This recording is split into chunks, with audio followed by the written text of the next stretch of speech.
Nós estamos estudando a série de Marcos, vocês sabem disso, né? Mas antes da gente continuar, gostaria de orar com vocês nessa manhã. Podemos orar juntos? Pai, nós queremos te agradecer pelo teu amor em Cristo Jesus, pela tua graça, pela tua misericórdia, por aquilo que o Senhor faz nas nossas vidas, por aquilo que o Senhor trabalha em nós. Então nós queremos te pedir que o Senhor fale agora aos nossos corações, Senhor. Isso para a honra e glória do teu nome, para que nós possamos espelhar, ó Deus, a tua glória neste lugar, ó Senhor. É isso que nós queremos. Nós queremos ouvir a tua voz e por isso, então, Pai, em nome de Jesus, fala aos nossos corações. Amém. Muito bem. Estamos estudando e vamos entrar na segunda parte do capítulo 2 de Marcos e a gente vai até o capítulo 3. Hoje, a leitura, o texto é um tanto quanto grande, é um tanto quanto extensivo na leitura. Pretendo não ser extensivo na minha pregação, mas o texto é grande. Então, diferente do que a gente faz normalmente, né? Eu vou ler o texto com vocês, todo o texto. Então, abre em Marcos capítulo 2 e depois a gente vai retirando os princípios, ok? Então, abre em Marcos capítulo 2, a partir do verso de número 13, ok? Semana passada, à noite, nós fomos até o verso de número 12. Hoje nós começamos o verso de número 13, certo? Diz o seguinte, o texto bíblico. Jesus saiu outra vez para a beira-mar. Uma grande multidão aproximou-se e ele começou a ensiná-los. Passando por ali, viu Levi, filho de Alfeu, sentado na coletoria, e disse-lhe, siga-me. Levi levantou-se e o seguiu. Durante uma refeição na casa de Levi, muitos publicanos e pecadores estavam comendo com Jesus e os seus discípulos, pois havia muitos que o seguiam. Quando os mestres da lei, e que eram fariseus, o viram comendo com pecadores e publicanos, perguntaram aos discípulos de Jesus, por que ele come com publicanos e pecadores? Ouvindo isso, Jesus lhes disse, não são os que têm saúde que precisam de médico, mas sim os doentes. Eu não vim para chamar os justos, mas pecadores. O texto continua. Os discípulos de João e os fariseus estavam jejuando. Algumas pessoas vieram a Jesus e lhe perguntaram, por que os discípulos de João e os fariseus jejuam, mas os seus não? Jesus respondeu, como podem os convidados do noivo jejuar enquanto este está com eles? Não podem, enquanto o tem consigo. Mas virão dias quando o noivo lhe será tirado, e nesse tempo jejuarão. Ninguém põe remendo de pano novo em roupa velha, pois o remendo forçará a roupa, tornando-a pior o rasgo. E ninguém põe vinho novo em vasilha de couro velha. Se o fizer, o vinho romperá a vasilha, e tanto o vinho quanto a vasilha se estragarão. Ao contrário, põe-se vinho novo em vasilha de couro nova. Certo sábado, Jesus estava passando pelas lavouras de cereal. Enquanto caminhava, seus discípulos começaram a colher espigas. Os fariseus lhe perguntaram. Perceberam que os fariseus sempre estão perto, né? Perceberam. Né? Aqui é o prenúncio de que gente inconveniente sempre está perto da gente. Mas vamos lá, diz o texto bíblico. Olha, por que eles estão fazendo o que não é permitido no sábado? Ele respondeu, vocês nunca leram o que fez Davi quando ele e os seus companheiros estavam necessitados e com fome? Nos dias do sumo sacerdote Abiatar, Davi entrou na casa de Deus e comeu os pães da presença, que apenas os sacerdotes eram permitidos comer, e os deu também aos seus companheiros. E então lhes disse, o sábado foi feito por causa do homem, e não o homem por causa do sábado. Assim, pois, o Filho do Homem é Senhor até mesmo do sábado. Verso de número 3, capítulo 3, verso de número 1. Noutra ocasião, ele entrou na sinagoga e estava ali um homem com as suas mãos atrofiadas. Alguns deles estavam procurando um motivo para acusar Jesus. Por isso observavam atentamente, para ver se ele iria curá-lo no sábado. Jesus disse ao homem de mão atrofiada: levanta-se, venha para o meio. Depois Jesus lhe perguntou: o que é permitido fazer no sábado? O homem, o bem ou o mal? Salvar a vida ou matar? Mas eles permaneceram em silêncio. Irado, olhou para os que estavam à sua volta e, profundamente entristecido por causa do coração endurecido deles, disse ao homem: estenda a mão. Ele a estendeu e ela foi restaurada. Então os fariseus saíram e começaram a conspirar com os herodianos contra Jesus, sobre como poderiam matá-lo. E aqui vai o nosso texto. Não sei se você percebeu, o texto tem 3 perguntas. Na verdade, é uma série de 5 perguntas, mas nós vamos ficar hoje pela manhã nessas 3 perguntas. Mas antes da gente entrar nessas 3 perguntas e tirar os princípios da palavra de Deus para as nossas vidas, eu gostaria de fazer uma pergunta a você. Então hoje nós vamos trabalhar 4 perguntas. Uma que eu vou fazer para você e outras 3 que estão no texto bíblico. Deixa eu te fazer uma pergunta muito séria nessa manhã. Você se considera uma pessoa boa?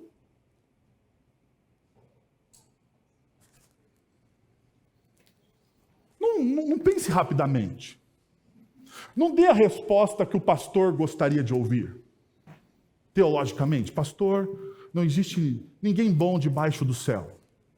Todos pecamos e estamos destituídos da glória de Deus, segundo Romanos. Não quero a pergunta pronta. Porque eu sei que a gente caminha dentro do Evangelho, a gente caminha dentro de uma comunidade cristã, e nós vamos incorporando algumas tradições. Nós vamos incorporando alguns linguajares. Não é verdade?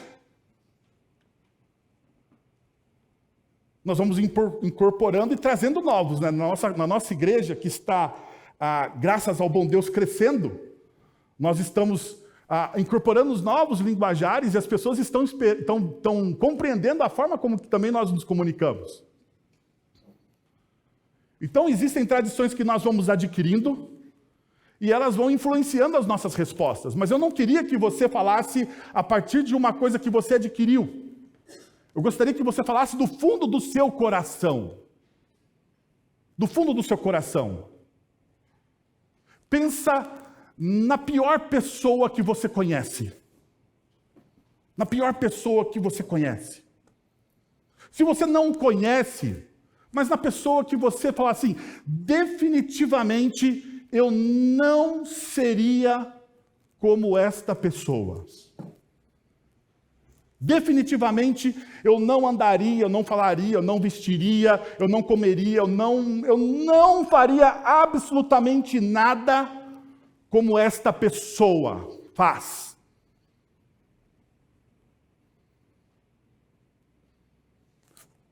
Fixar uma imagem na sua mente, no seu coração. Agora, olhe para essa pessoa e pergunte para si mesmo. Diante dessa imagem que você tem no seu coração, você se considera uma pessoa boa? Sim ou não? Se você insiste em dizer que não, eu vou falar dos meus pecados aqui, porque eu não sou louco de falar do pecado de ninguém. Porque eu não quero ver ninguém bravo comigo nessa manhã. Para algumas pessoas que às vezes eu tenho no meu coração e eu vejo a imagem dela, eu olho para essa pessoa e digo, graças a Deus eu não sou como esta pessoa. Louvado seja o nome do Senhor. Não é verdade? Graças a Deus eu não penso como esta pessoa. Graças a Deus eu não tenho a visão política que essa pessoa tem. Graças a Deus eu não voto na pessoa que essa pessoa votou. Graças a Deus eu não faço o que essa pessoa faz. Graças a Deus eu não educo o meu filho como esta pessoa educa. Graças a Deus eu não trato o meu marido ou a minha esposa como esta pessoa trata. Graças a Deus e graças a Deus e graças. E você vai dando graças, porque afinal de contas você é uma pessoa crente em relação ao outro. Então, deixa eu te perguntar mais uma vez, vou insistir aqui. Diante disso, você se considera uma pessoa boa? Porque a gente é assim. Muitas vezes nós nos consideramos pessoas melhores do que nós somos. Muitas vezes nós criamos imagens daquilo que nós não queremos ser, nós repudiamos. E ao invés da gente exercer misericórdia, a gente exerce o quê? Julgamento. Vocês sabem que o Evangelho de Marcos, como a gente tem dito nesses últimos domingos, o Evangelho de Marcos está formando uma comunidade de discípulos. Está formando o caráter de Cristo na primeira comunidade de discípulos que houve no século I. Então esse evangelho, o primeiro a ser escrito, que é um evangelho de urgência, né? Precisamos nos lembrar que tanto o apóstolo Paulo quanto o apóstolo Pedro já tinham falecido, estavam mortos, e a igreja estava carente de pilares e de princípios e de valores, e ser relembrada dos fatos e das verdades que Cristo Jesus ensinou. Então Marcos, ele escreve o evangelho inspirado pelo Espírito Santo. Esse evangelho está fazendo esta pergunta hoje para a gente, porque ele está formando nos nossos corações, no meu e no seu coração, o caráter de Cristo Jesus. E o caráter de Cristo Jesus é o caráter da pessoa que, ao invés de exercer julgamento sobre uma pessoa que é totalmente diferente de mim ou de você, ela exerce o quê? Misericórdia. Misericórdia. Então hoje eu vou fazer um recorte, já estou avisando os teologuinhos aqui de plantão. Estou avisando já. Estou fazendo um recorte no texto bíblico a partir das 3 perguntas que estão nessa perícope. Então, existem outras lições que nós poderíamos aqui passar. Se você tiver afim, nós podemos ir aqui até o culto da noite conversando sobre esse grande texto e maravilhoso texto de Marcos. Mas eu creio que você não quer ficar até 18h30 comigo aqui falando sobre o Evangelho de Marcos, e nem eu também, né? Afinal de contas, todo mundo tem que almoçar e é filho de Deus. Mas eu gostaria de ir às perguntas para que a gente pudesse tirar os princípios bíblicos para as nossas vidas, para a gente responder adequadamente as perguntas que nós precisamos responder de maneira adequada. Veja só a primeira pergunta que o texto diz. Quando os mestres da lei, que eram os fariseus, o viram comendo com pecadores e publicanos, perguntaram aos discípulos de Jesus, por que ele come com publicanos e pecadores? Está aqui a primeira pergunta. Por que ele come? Por que Jesus ele come com publicanos e por que Jesus come com pecadores? Eles estavam o quê? Chocados. Eles estavam chocados por quê? E aqui tem uma questão cultural que muitas vezes nós, né, do Ocidente moderno, nós não conseguimos entender. Porque nós vamos numa praça de alimentação de um shopping center, e você come com pessoas totalmente desconhecidas. E você pode comer com uma pessoa e não trocar uma palavra. Não dar nem um boa tarde, né? Um olá, e você simplesmente senta, abaixa a sua cabeça, faz a sua refeição, se levanta, leva a sua bandeja e tchau. Porque para nós, a refeição é simplesmente uma refeição. Mas para o pessoal do Oriente Próximo, para a cultura bíblica, a refeição é comunhão, é compartilhar, é caminhar junto. A refeição carrega muito mais do que simplesmente o fato de você comer e se alimentar fisiologicamente. O fato de você sentar com alguém significa que você compartilha da vida desta pessoa, que você caminha com esta pessoa, que você ouve esta pessoa. Então, por isso que os fariseus estão o quê? Chocados. Porque, veja, Jesus é um rabino do primeiro século. Tire agora a imagem que você tem de Jesus como Jesus, o rei dos reis, senhor dos senhores, que ele é. Mas para você compreender o texto, você precisa olhar o texto dentro do seu contexto. Imagine um rabino do primeiro século, que é Jesus. Um mestre do primeiro século, que é Jesus. Aquele que está formando a sua comunidade de discípulos, assim como outros muitos rabinos o faziam. Quem você escolheria para fazer parte da sua comunidade de discípulos? Quem que você escolheria? Você escolheria as pessoas com reputação, vou usar uma palavra que vou gastar o meu português, com reputação ilibada.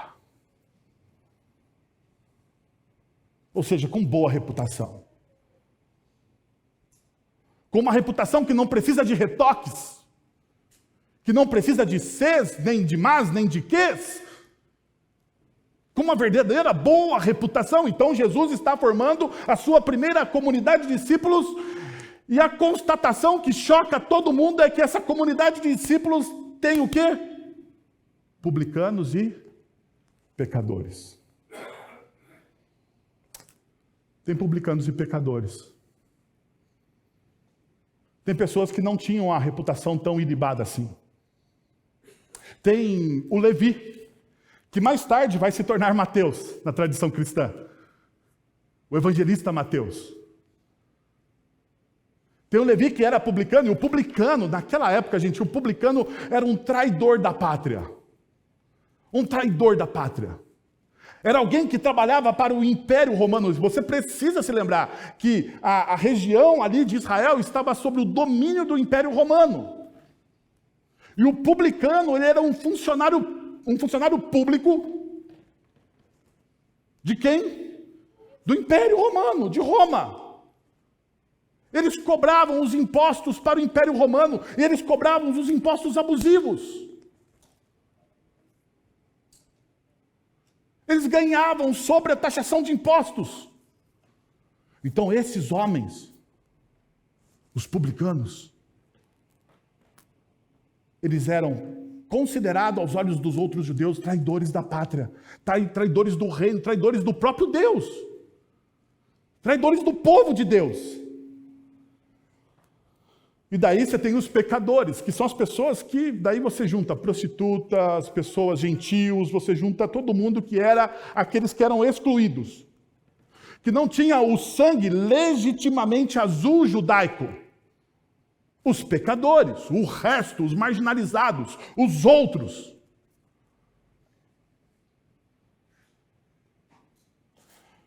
Se você fosse montar uma comunidade de discípulos hoje, quem você escolheria para seguir você?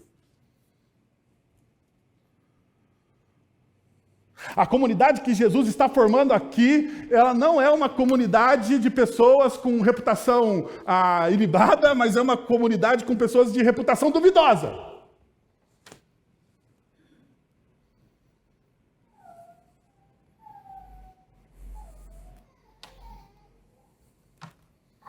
E daí nós temos o primeiro princípio. Jesus ele convida aqueles que aparentemente são improváveis para segui-lo. Jesus chama os improváveis.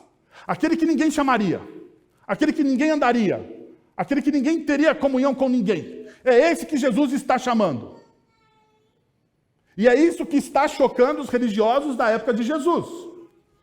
Agora, diga para mim uma coisa. Se Jesus dissesse para você, como disse a Levi, siga-me. Ou se Jesus dissesse para aquela pessoa, melhor, para aquela pessoa que você imaginou agora de pouco, que você dá graças a Deus de você não ser igual a ela. Se Jesus chamasse essa pessoa e dissesse, segue-me. O que você pensaria a respeito de Jesus?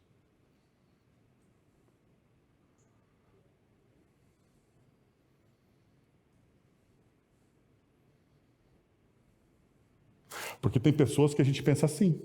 Precisamos ser sinceros no nosso coração nesta manhã. Tem pessoas que nós pensamos, é bom que nem se converta. Porque imagina passar a eternidade com essa pessoa lá no céu. Não é assim que muitas vezes nós pensamos? Imagina se essa pessoa se converter, eu vou ter que sentar lá na eternidade, vou sentar do lado dela no banco da eternidade. E eu não vou poder fugir. Porque é assim que, de maneira miserável, nós pensamos. Jesus, então, está chamando os improváveis, como chamou Levi. Segue-me. Segue-me. Jesus, ele está chamando os publicanos, os muitos pecadores, para compartilhar com ele a vida. Porque veja o que o texto diz no versículo de número 15. Pois havia muitos que o seguiam. Não era só Levi que estava seguindo Jesus. Porque muitas vezes, quando nós estamos olhando o texto bíblico, nossos olhos caem sobre Levi. E a gente acha, Levi é o cara. É o cara, mas não é o cara. Jesus não escolhe as pessoas perfeitas. Jesus escolhe as pessoas imperfeitas. Imperfeitas. Sabe o que me choca, então, na igreja? Sabe o que me choca na igreja? É que nós queremos que as pessoas entrem por aquela porta perfeitas. Já parou para pensar? Já parou para pensar que a gente quer que as pessoas entrem pela porta, sentem nos nossos bancos já prontas? Prontas, como se ao passar por aquela porta, o evangelho entrasse por osmose na cabeça da pessoa.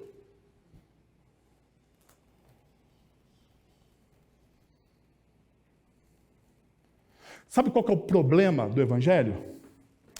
Que muitas vezes a igreja não quer abraçar o evangelho de Jesus, porque o evangelho de Jesus nos chama a compartilhar a vida com as pessoas que são diferentes da gente. Então, vou contar uma experiência para vocês aqui. É uma experiência pessoal minha. Eu não tenho nada contra ninguém. Então, ninguém vai sair falando mal de mim. Combinado? Combinado? Sexta-feira foi o grupo de louvor lá em casa. E vocês sabem, né? Eu e a Ká, nós compramos a casa realmente para servir a comunidade. Para as pessoas poderem se reunirem, a gente ter um lugar ali, né? Para a gente estar junto. Quando possível, quando permitido, a gente está junto. Então, sexta-feira, o grupo de louvor falou, pastor, é na sua casa. Falei, tá bom. Só avisa a minha esposa, porque eu não posso chegar um bando de gente lá sem avisar. E eu já não aviso, porque eu sei que, né, eu deixo os outros avisarem, que é mais fácil dela falar sim para os outros que para mim, né? Você sabe como é que é a esposa, né? Então, chegou lá, o pessoal do louvor, chegaram, trouxeram o violão, achei, glória a Deus, violão. O pessoal do louvor vai tocar. Daí apareceu um menino com um pandeiro. De repente tinha um cavaquinho.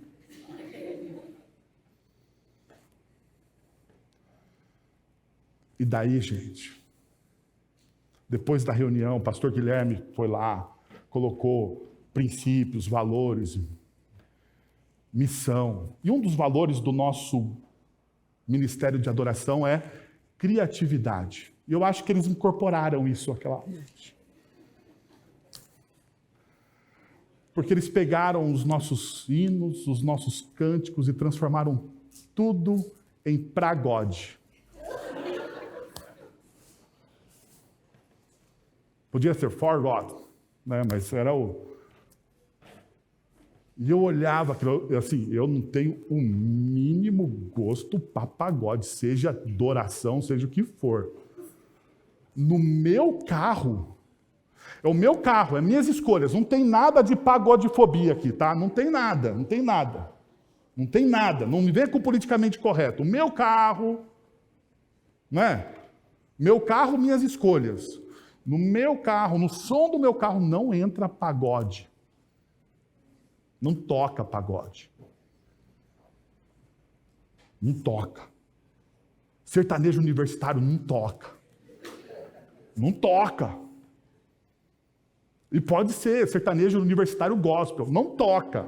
Não toca. Nem pagode gospel toca. Não é o meu gosto. Mas como nós fazemos parte de um reino que tem diferentes gostos, e esse reino é criativo, com diferentes pessoas, com diferentes histórias, o que eu posso fazer? A única coisa que Jesus me chama a fazer é abraçar aqueles que são o quê? Que têm um péssimo gosto musical. Mas eu os abraço em nome de Jesus. Porque é assim que o Evangelho trabalha. E você dá espaço para que essas pessoas sejam criativas. Você dá espaço para que essas pessoas sirvam no reino de Deus. Você dá espaço para que essas pessoas aprendam da graça e do Evangelho de Jesus. Então, uma comunidade que segue a Jesus, ela precisa ter isso em mente.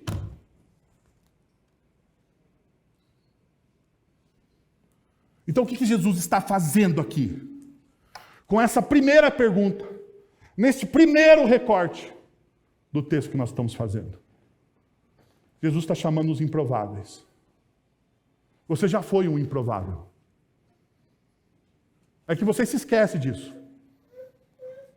Você ficou tão bom religiosamente que você se esquece de quem você foi no passado. Porque eu me esqueço de quem eu fui no passado.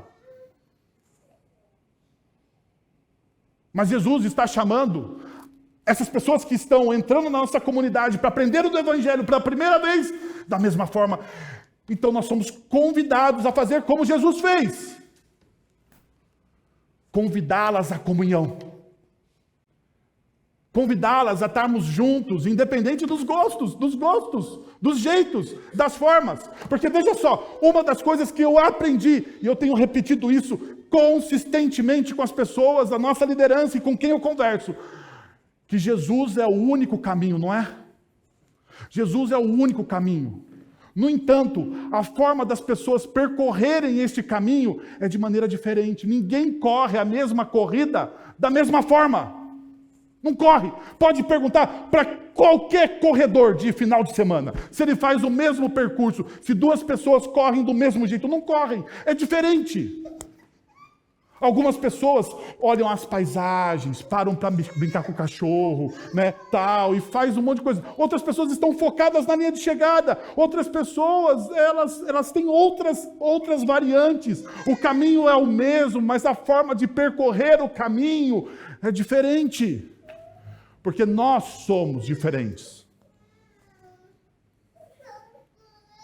Olha, me deu uma vontade agora de ser pastor pentecostal. Olhe para a pessoa que está ao seu lado e diga, nós somos diferentes. Mas eu não vou fazer isso, não vou fazer isso. Não, mas deu vontade agora. Deu uma vontade. Mas eu não vou fazer. Fique em paz. Fique em paz. Jesus então nos chama a essa realidade. A pergunta que se abre aqui nas nossas mentes, no nosso coração, é se você está disposto a participar desta realidade. Você está disposto a participar dessa realidade? Sim ou não? Você está disposto a abrir o seu coração, a caminhar e a ter comunhão com os outros? De que lado você está? Porque esse vai ser o divisor de águas nessa manhã.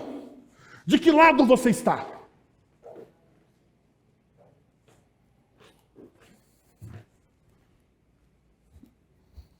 Segundo, gente, o texto bíblico diz o seguinte para a gente. Os discípulos de João e os fariseus estavam jejuando. Perceba. Você põe aqui João Batista na conta, tá percebendo? Os discípulos de João e os fariseus estavam o quê? Jejuando. Disciplina espiritual. Disciplina espiritual. Eles estavam jejuando. E algumas pessoas vieram a Jesus e lhe perguntaram: por que os discípulos de João e os fariseus jejuam, mas os teus não? Por que os discípulos de João e os fariseus estão jejuando? Mas Jesus, me diz aí uma coisa. Por que o pessoal do João lá, que é o seu primo, o seu brother, o cara que batizou você lá no deserto, por que eles jejuam e os seus discípulos não? Perceba uma realidade que muitas vezes nos escapa. Porque a atitude pretensiosa de se considerar santo, impulsionada pelo hábito do jejum dos fariseus, volta a incomodar-se com a barriga cheia dos outros.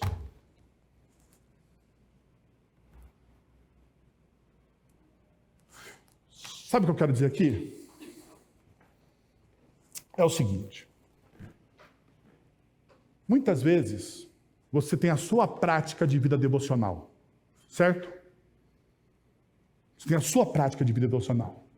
Você lê, você acorda às 5 da manhã. Você acorda às 5 da manhã, faz o seu café, senta na sua poltrona de leitura, diante de uma bela paisagem, você abre a sua Bíblia, você lê 4 capítulos, escreve no seu diário de oração, intercede pela liderança da sua igreja, pelos visitantes da sua comunidade. E daí naquele dia você se sente o quê? Pleno. Não é assim? Daí tem o Zé, seu irmão, o irmão Zé. Não é nenhum Zé daqui, tá? É o Zé X. É o Zé X. Tem o Zé. O Zé, ele não acorda às 5 da manhã. Ele acorda às 8. Sempre atrasado. Ele nunca chega para a escola dominical. Miserável. Nunca chega. Ele sempre chega para o culto, mas ele chega sempre no segundo hino do culto. No segundo hino do culto. E quando ele chega, às vezes o pastor está orando e ele abre aquela porta faz... E você fica desesperado, porque você estava no Santo dos Santos. Você que acordou às 5 da manhã, você estava no Santos dos Santos. Aí o Zé entra. Daí, de repente, você olha para a vida do Zé.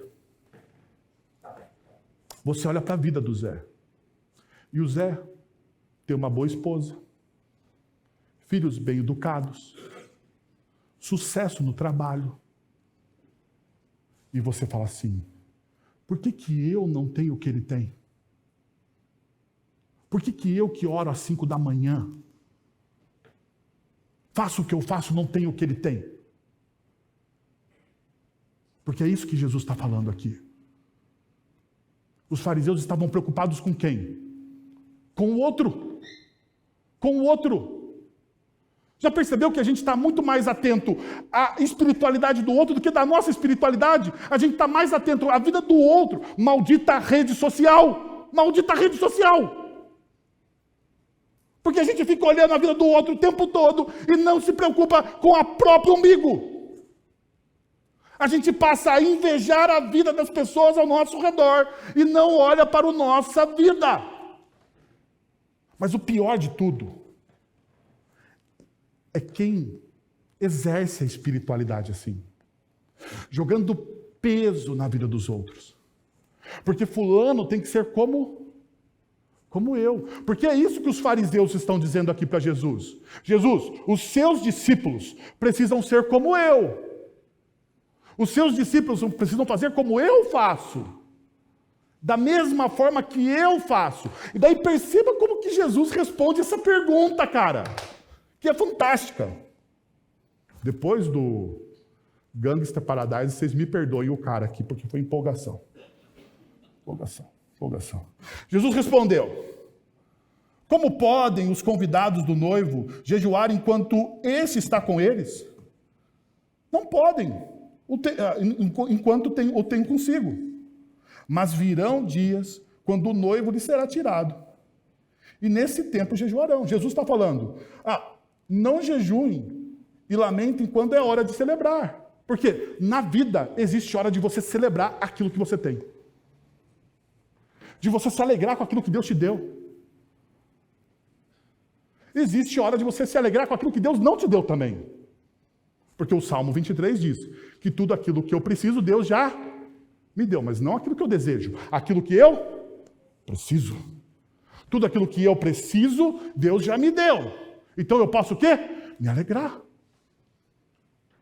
E o que está acontecendo aqui? O noivo, o Cristo, o Rei dos Reis, o Senhor do Universo, está com os seus discípulos. Eles têm motivo para a tristeza? De maneira nenhuma. De maneira nenhuma. Eles podem ficar emburrados? De maneira nenhuma. Eles precisam desfrutar da presença do Cristo. Assim também é na nossa vida. Assim também é na nossa caminhada cristã. Existem momentos da presença real do Cristo. E nós precisamos o quê? Celebrar isso. Esquece o jejum. Não ouvi nenhum glória a Deus. Glória a Deus. Afinal de contas, o Cristo está caminhando com você. Mas existe também, e o texto é claro, jejum e lamente considerando o custo dos seus pecados, porque o texto vai dizer que existe um tempo onde o noivo será o quê? Tirado de você. O noivo será tirado, e o noivo será tirado por causa do seu pecado, por causa das suas falhas, por causa dos problemas que existem no seu coração. Para Deus consertar os problemas que nós criamos, o noivo será tirado.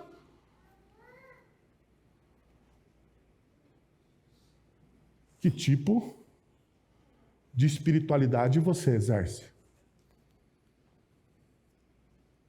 Você está com seu foco no outro, como os fariseus, ou em você?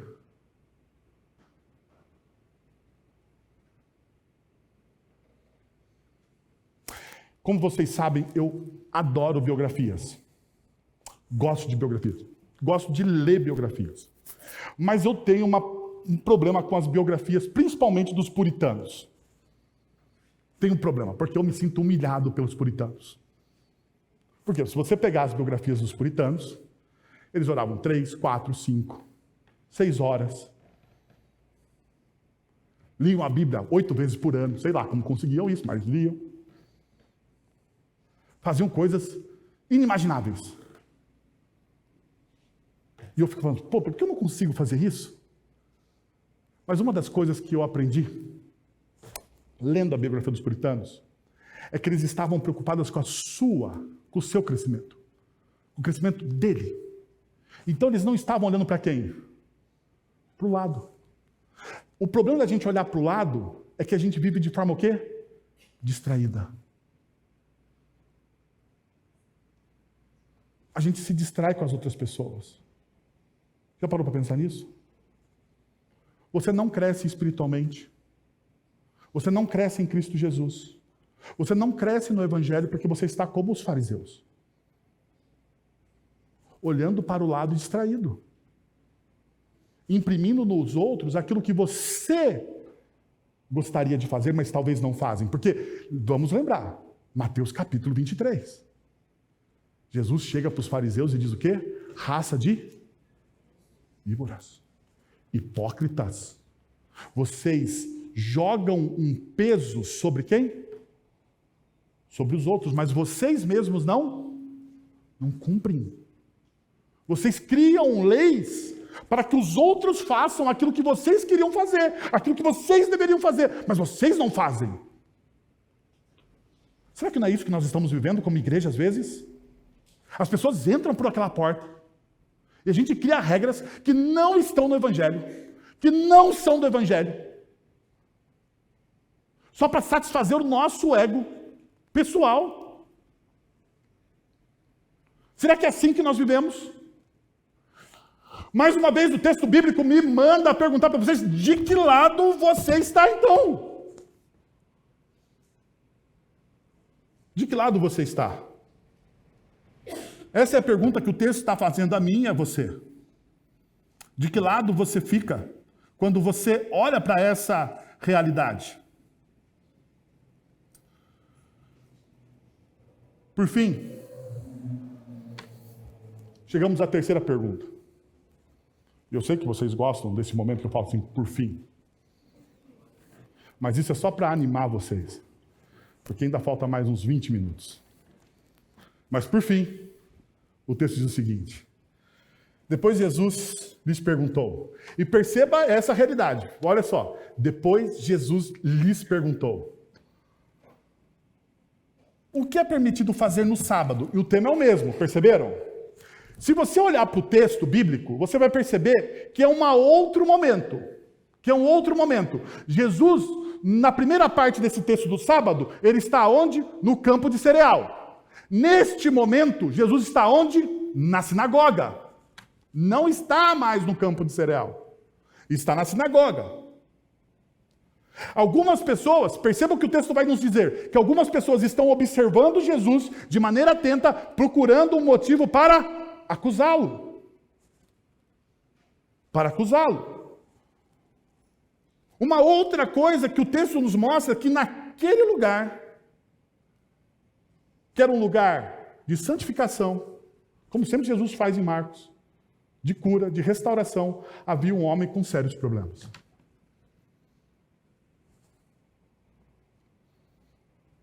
Mas perceba, Jesus ignorando a possível armadilha, Jesus ele olha para aquele homem da mão atrofiada e coloca ele aonde? No centro. No centro. Daí você precisa entender como que era feita ou como que era a audiência de uma sinagoga. Não era assim como a nossa audiência. Não era assim. Na sinagoga, o rabino fica praticamente no meio da plateia. As pessoas estão aonde? Em volta dele, ao redor dele. Ele lê o livro, o pergaminho, no centro. No centro. E é lógico, isso é pedagógico. Porque o centro se torna o quê? A palavra de Deus. Todos os olhos não estão distraídos. Todos os olhos estão voltados para o centro. Aonde a palavra está. E daí Jesus chama para o centro, quem? O homem com a mão atrofiada. Dando visibilidade a ele. E daí Jesus faz uma pergunta. O que é permitido fazer no sábado? O bem ou o mal? Salvar a vida ou matar? O que é permitido fazer?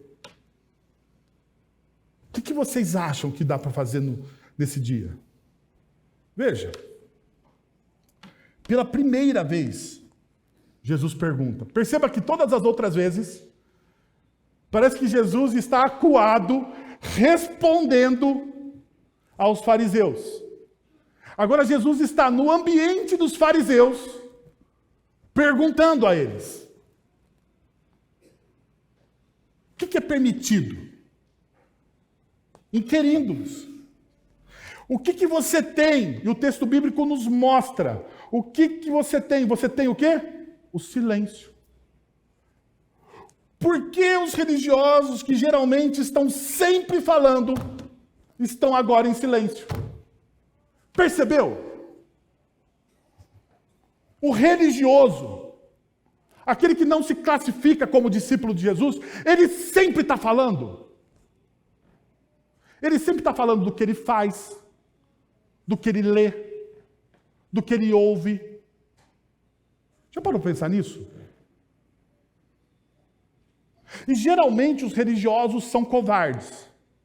Por que eles são covardes? Porque eles cochicham. Porque era assim que os fariseus e os herodianos faziam. Eles cochichavam. Não sei se você já percebeu, às vezes tem alguém falando No seminário isso acontece muito. Eu vou falar da realidade do seminário. Tem o pastor X pregando. E o pastor X está pregando. E o seminarista, que acha que porque ele fez um semestre de grego, sabe tudo de teologia, o pastor pregando e o seminarista corrigindo o pastor pregando. O cara não falou muito bem. Isso aí não serviu, não. Esse grego está errado. Não sei o quê. Era melhor ele ter usado o aparato crítico X, Y, Z. Isso acontece o tempo todo no seminário, no ambiente acadêmico.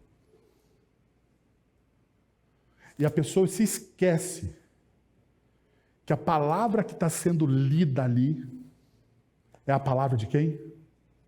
De Deus. Que a palavra que está sendo pregada ali é a palavra de Deus. Os religiosos sempre se esquecem disso. Sempre se esquecem disso. Por isso que eles vivem cochichando. Enquanto alguém está falando, eles precisam falar em cima. Porque eles sempre sabem mais. Eles sempre sabem mais. Então por quê? Porque os religiosos, que geralmente estão sempre falando, agora eles estão em silêncio. É simples. É simples. Porque eles já tinham a resposta. Quer que eu te prove? O texto paralelo tem uma adição ou tem uma extensão daquilo que Jesus não disse no texto de Marcos. Então, no texto de Mateus, que é o texto paralelo, Mateus capítulo 12, que é o texto paralelo do texto que nós estamos estudando em Marcos, diz o seguinte: qual de vocês, se tiver uma ovelha e ela cair no buraco no sábado, não irá pegá-la e tirá-la de lá? Qual de vocês que tiver uma ovelha, um bem, porque a ovelha naquele tempo era um bem, e um bem caro, cair no buraco, você não vai pegá-la? Daí olha só o que Jesus vai dizer: quanto mais vale um homem do que uma ovelha? Portanto, é permitido fazer o quê? O bem no sábado. Se você não está satisfeito com isso, Jesus, no capítulo 12 de Marcos, ele vai dizer o seguinte: um dos mestres da lei, percebam o texto e a dinâmica do texto. Um dos mestres da lei aproximou-se e ouviu discutindo. Notando que Jesus lhe dera uma boa resposta, perguntou-lhe: de todos os mandamentos, qual é o mais importante? Respondeu Jesus. Jesus responde no singular ou no plural? Como que o fariseu pergunta? De todos os mandamentos, qual é o quê? O mais importante. É um mandamento. Daí Jesus olha para ele e diz: o mais importante é este: ouve, ó Israel, o vosso Deus é o Senhor e único Deus. Ame o Senhor, o seu Deus, de todo o coração, de toda a sua alma, de todo o seu entendimento, de todas as suas forças. O segundo é este: ame o seu próximo como a si mesmo. Não existe mandamento maior do que estes. Porque não dá para você dividir o amor a Deus do amor ao próximo. Dá? Não dá para você dividir. Se você é alguém de uma comunidade cristã que diz: eu amo o meu próximo, eu amo o meu próximo. Desculpa. Se você é alguém dentro de uma comunidade cristã, discípulo de Jesus, que diz: eu amo a Deus, mas você não tem um pingo de compaixão e de amor pelo seu próximo, de misericórdia por ele, você não ama a Deus. Deixa eu te dizer isso sério, porque isso é para mim também. Se você não tem compaixão e misericórdia por aquele que é diferente de você, e você hoje diz que você ama a Deus, mas você não tem compaixão e misericórdia, você não ama a Deus. Porque não dá para dividir um mandamento do outro. Não dá. Não dá. O fariseu que perguntou aquilo a Jesus, ele esperava ouvir um único mandamento.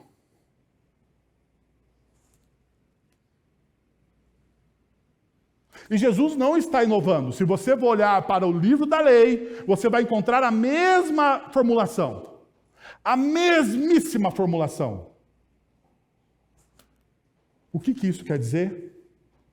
Isso quer dizer que aqueles fariseus, eles sabiam a resposta. Por isso que eles ficaram o quê? Em silêncio. Eles ficaram em silêncio porque eles sabiam exatamente a resposta. E nesse dia, na sinagoga, diz o texto bíblico, que aquela imagem vegana que você tem de Jesus, paz e amor, se quebra. Porque diz o texto que Jesus ficou o quê? Irado. E a palavra ali no original grego é irado, bravo, com raiva. Naquele dia, diz alguns fofoqueiros de plantão lá da Jerusalém do primeiro século, Jesus deu um soco no púlpito, escandalizando as pessoas. Agora perceba. Ele olhou para os que estavam à sua volta e profundamente o quê? Entristecido por causa do coração endurecido deles. A ira de Jesus não é uma ira sem causa.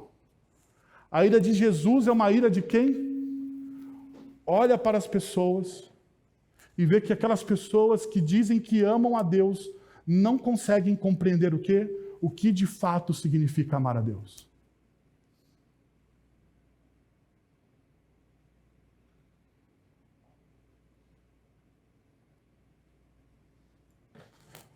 O texto bíblico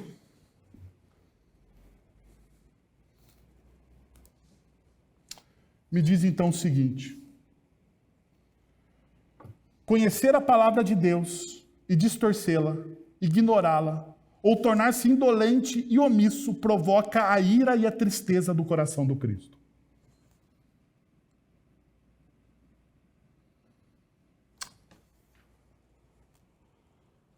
Deixa eu te perguntar. Você conhece a palavra de Deus? Se você diz para mim que você conhece a palavra de Deus, e você distorce a palavra de Deus para que ela seja a seu favor, como os fariseus faziam, para ser a seu favor, você distorce a palavra de Deus, você distorce o sábado, como os fariseus fizeram, para ser a favor deles. Se você faz isso, você não ama o Cristo da palavra. Você ama o Cristo que você projetou. Você fez uma projeção de Deus. E você ama aquilo, o Cristo que você projetou, mas você não ama o Cristo da palavra. Se você diz que você conhece a palavra, mas você ignora essa palavra. Se você diz que conhece a palavra, mas você é indolente com essa palavra, preguiçoso com ela. Se você diz que você ama essa palavra, que você conhece a palavra, mas você é omisso,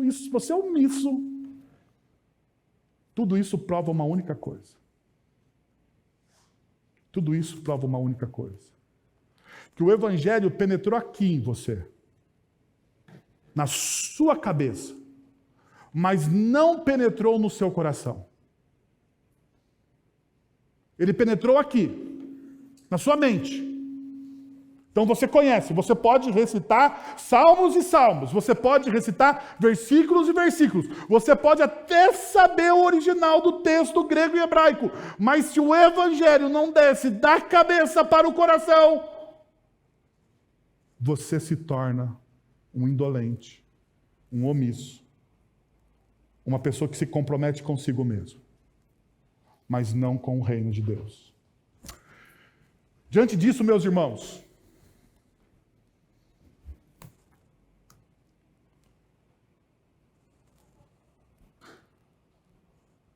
pergunta: de qual lado você está? Porque Jesus hoje nos deu dois lados. O lado dos discípulos e o lado dos religiosos. o lado dos discípulos, eles se comprometem a aplicar a palavra de Cristo nas últimas consequências. O lado dos religiosos, eles usam, distorcem e roubam a palavra. De que lado você está? Eu gostaria de convidar você a fechar os seus olhos, a baixar a sua fronte e você orar.